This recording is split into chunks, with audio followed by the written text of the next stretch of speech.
নেতিবাচক কথা যেটা তোমার সম্বন্ধে অনেক মানুষই বলে, তাই জন্য তোমার মন খারাপ হচ্ছে? একদম করো না। তোমাকে মানুষ দোষ দিচ্ছে প্রত্যেকটা পদে পদে। আরে মানুষ তো ভগবানকেও দোষ দিতে ছাড়ে না। প্রত্যেকটা পদে কিছু থেকে কিছু কম হলো, ভগবানের ওপর দোষ চাপিয়ে দিল। ভগবান তুমি এটা কেন করলে? যে মানুষরা ভগবানকে ছাড়ে না সে তোমাকে ছাড়বে?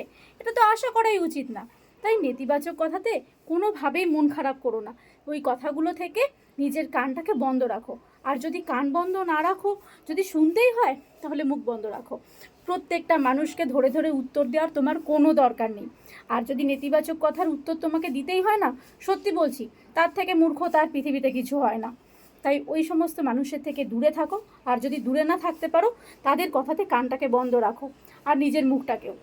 তাই এই সমস্ত নিয়ে একদম টেনশন করো না।